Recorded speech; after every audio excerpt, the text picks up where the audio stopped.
सबसे पहला सवाल धनंजय गिरी जी आप ही के साथ आते हुए कि आखिर ऐसी क्या जरूरत आन पड़ी प्रधानमंत्री मोदी को कि मनमोहन सिंह का एक 18 साल पहले का बयान साल 2024 के चुनाव में उसको उठाना और उसके सेंट्रिक दूसरे चरण की वोटिंग से ठीक पहले एक डाइवर्जन पैदा करना, इसकी क्या जरूरत बीजेपी को या प्रधानमंत्री मोदी को आ पड़ी है? देखिए प्रधानमंत्री के श्वासों में राष्ट्र धड़कता है। राष्ट्र की गांव गरीब किसान नौजवान उनकी पीड़ा के केंद्र में, उनकी चेतना के केंद्र बिंदु में है। प्रधानमंत्री की बातें शुरू में कड़वी लग सकती है, बट कालांतर में वो राष्ट्र के लिए सही मालूम पड़ती है। अब जो राहुल गांधी या कांग्रेस कह रही है, पहले मनमोहन सिंह ने क्या कहा था कि देश के संसाधनों पर पहला अल्पसंख्यकों का, स्पेशली मुसलमानों का, और इसके पिताजी ने क्या किया था। जब आज जुडिशियरी की बात करते हैं, न्याय की बात करते हैं, जब सुप्रीम कोर्ट ने बहन साहबानों के साथ न्याय किया था, पूरा उसको पार्लियामेंट में पलट दिया था। तो क्या उसमें क्या किया था? आज बहनों को 3 तलाक से मुक्ति दी गई है, तो कह रहे हैं कि शरिया का कानून वापस ला देंगे। मुसलमानों का हक की बात कर रही है। हमने तो जितनी योजनाएं, 4 करोड़ घर बने, 12 करोड़ किसान सम्मान निधि गई, 12 करोड़ इज्जत घर बने, जितनी तरह की सुविधाएं हैं, रेल, सड़क, पुल, पुलिया बन रहा है, 80 करोड़ लोगों को अन्न दिया जा रहा है, तो उसमें तो किसी की जाति, वर्ग, संप्रदाय नहीं पूछा जा रहा है। आप कहीं किस देश के गरीबों का उत्थान करेंगे, इसमें कोई दिक्कत बात नहीं। हम मुसलमानों का करेंगे, ऐसा क्यों? कांग्रेस का भूत बार बार उसी दाल पर क्यों जाता है? क्योंकि वो अपने आप को उसके बिना अधूरा पाता है। कांग्रेस जब सत्ता में रहेगी तो आप इमरजेंसी लगाएगी, और जब विपक्ष में रहेगी तो संविधान बचाएगी। राहुल गांधी कह रहे हैं कि हम सर्वे करेंगे, तो पहले तो जो सब आजादी की लड़ाई लड़ने वालों का श्रेय और क्रेय दोनों खा रहे हैं। 5,000 करोड़ का नेशनल हेराल्ड की पूरी संपत्ति 50 लाख में माँ बेटा गटक जा रहा है, और जिसके लिए न्यायालय से वो बेल पर चल रहे हैं, कम से कम उसी संपत्ति को बांट दे गरीबों में। लेकिन एक समय इंदिरा गांधी ने कहा गरीबी हटाओ, कांग्रेस के तमाम नेता अपनी अपनी गरीबी हटाने में लगे, और उन लोग सब लोग ने अपनी अपनी गरीबी हटाने लगे। मामला देश का था, लेकिन हमारी सरकार आती है तो हम गांव गरीब किसान नौजवान की, इस देश की आम जन की पीड़ा से जुड़ते हैं। दूसरी तरफ कांग्रेस के किए गए सारे वादे आज कह रहे हैं कि कॉर्पोरेट भाई, ये कॉर्पोरेट कब पैदा हुए? टाटा, बिरला, जीन प्रेमजी, अंबानी कब आए? कांग्रेस के शासनकाल में आए, तो उस समय आपको ठीक लगते थे, और जब आप विपक्ष में जाते हैं तो खराब लगते हैं। ये कांग्रेस का दोहरा चरित्र है, ये बिल्कुल नहीं। लेकिन इस दोगुले चरित्र में कांग्रेस की, जिसकी आप धनंजय जी बात कर रहे हैं, फिर उसमें आपका सेलेक्टिव क्रिटिसिज्म भी तो उभर कर सामने आता है। कैसे, वो मैं आपको जरा समझाने की कोशिश करूंगी। चंद्रमोहन जी जुड़ेंगे तो कांग्रेस का पक्ष रखेंगे, लेकिन इसके बाद संजय जी जो धनंजय जी कहेंगे उसका काउंटर आपसे लेना चाहूंगी। क्या कहा था 18 साल पहले मनमोहन सिंह ने? उन्होंने ये कहा कि मेरा ऐसा मानना है कि हमारी सामूहिक प्राथमिकताएं कृषि, सिंचाई, जल संसाधन, स्वास्थ्य, शिक्षा, ग्रामीण बुनियादी ढांचे में निवेश के साथ ही SC, ST, अन्य पिछड़ा वर्ग, अल्पसंख्यकों, महिलाओं और बच्चों का उत्थान है। हमें ऐसी नई योजनाएं बनानी होंगी जिसमें अल्पसंख्यकों, खासकर मुस्लिमों को विकास में समान भागीदारी मिल सके। देश के संसाधनों पर उनका पहला हक होना चाहिए। तो इसमें आपने मुसलमानों की तो बात कर दी कि उनको समान भागीदारी और देश के संसाधन पर पहले हक की बात मनमोहन सिंह ने की, लेकिन इसमें आपने SC, ST, अन्य पिछड़ा वर्ग, अल्पसंख्यक, महिलाएं और बच्चों के उत्थान की बात गायब कर दी। क्यों सर? क्योंकि इनके उत्थान की बात तो आप भी करते हैं। सबका साथ, सबका प्रयास, सबका विकास की बातें तो आप ही लोग कर रहे हैं ना। तो मनमोहन सिंह ने भी तो इसमें इन लोगों का जिक्र किया था, क्या गलत किया? सवाल आप हमसे कर रहे हैं? जी धनंजय जी। नहीं, बिल्कुल। मैं अगर आप इंक्लूसिव बात करते हैं, सबकी बात करते हैं, हम लोगों ने भी तो कहा, प्रधानमंत्री कहते हैं सबका साथ, सबका विकास, सबका विश्वास, सबका प्रयास, और जितनी तमाम योजनाएं चलाते हैं उसमें कहां कहते हैं कि स्पेशली मुसलमानों के लिए।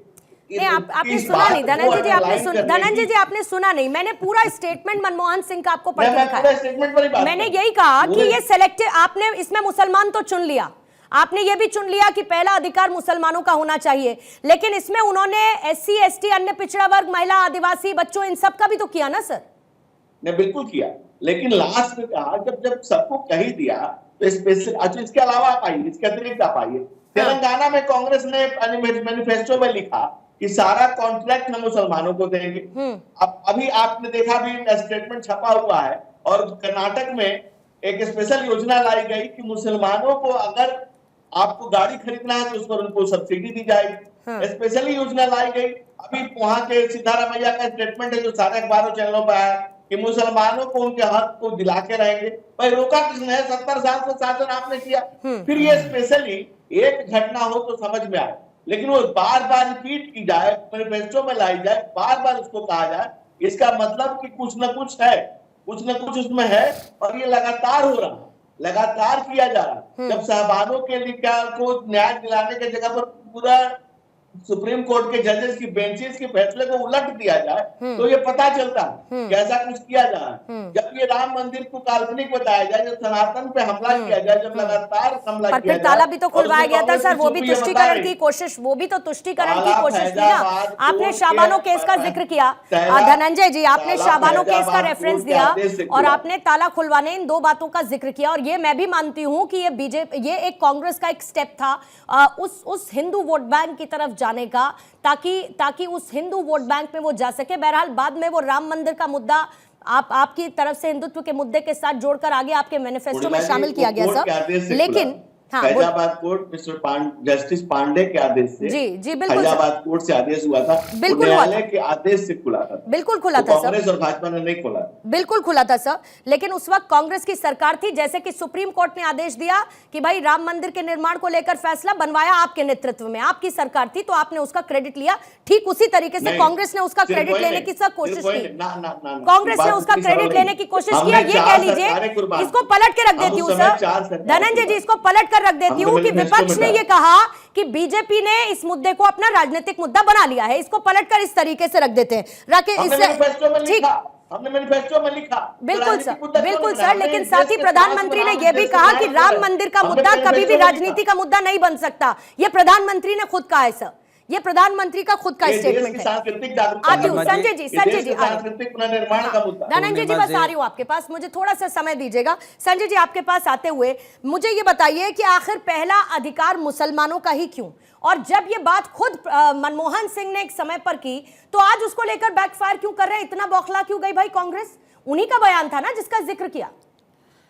नहीं, बौखलाने की आवश्यकता है पूर्णिमा जी। कैसे? सबसे पहली बात तो ये कि आज हमारी जो भारतीय जनता पार्टी और देश में जो सशक्त प्रधानमंत्री जी बैठे हैं, 10 साल शासन करने के बाद जब वो जनता के बीच जाते हैं फिर भी कांग्रेस का रोना क्यों रोते हैं?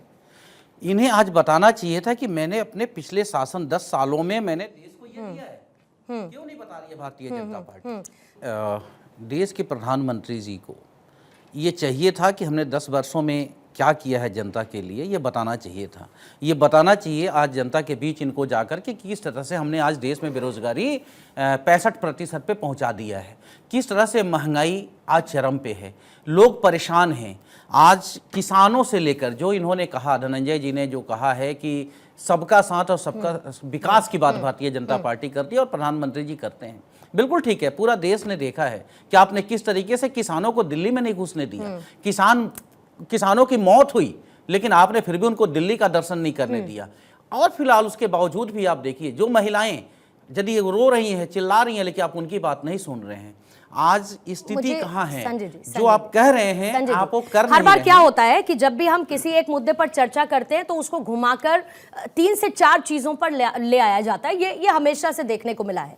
लेकिन कांग्रेस ने क्या तुष्टीकरण की राजनीति 70 सालों में नहीं की? इस बात का जवाब आप बहुत बेहतर तरीके से सर जानते हैं। और दूसरा, मैं कहती हूं कि अगर मनमोहन सिंह ने कह दिया कि पहला अधिकार मुसलमानों का है, तो मुझे जरा ऐसे 3 काम बता दीजिए जो कांग्रेस ने मुसलमानों के लिए चलाई गई योजनाओं के जरिए किए।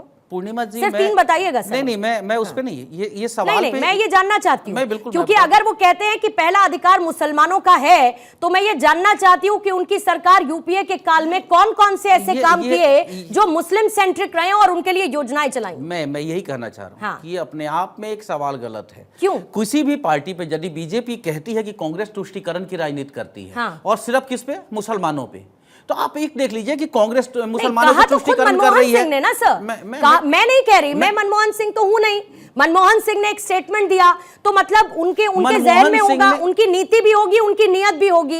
इसीलिए तो मैंने पूछा कि मुझे 3 काम बता दीजिए जो यूपीए काल में मुसलमानों को लेकर किए गए हों, क्योंकि अभी मैं धनंजय जी से पूछूंगी ना कि मुसलमानों के लिए प्रधानमंत्री मोदी ने, उनकी सरकार ने अलग से कैसी योजना चलाई, फिर चाहे हज की सब्सिडी को लेकर बात हो या अन्य योजनाएं, तो वो 10 गिना देंगे सर, अभी 10 गिना देंगे वो। इसलिए मैंने कहा 3 मुझे योजनाएं बता दीजिए जो कांग्रेस ने यूपीए काल में मुस्लिमों के लिए चलाई। मैं एक जवाब है इस बात का कि कांग्रेस का कोई भी वो निर्णय जो धार्मिक आधार पे लिया गया हो या जातिगत आधार पे लिया गया हो, मुझे नहीं दिख रहा है।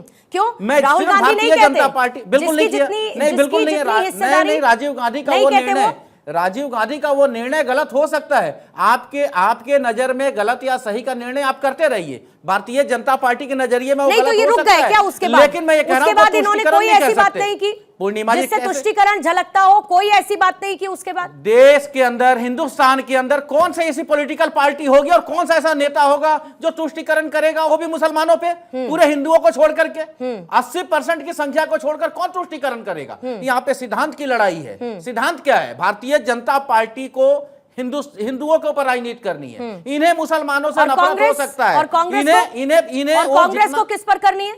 सब पे करनी है, सब पे, किस पे 140 करोड़ पे करनी है।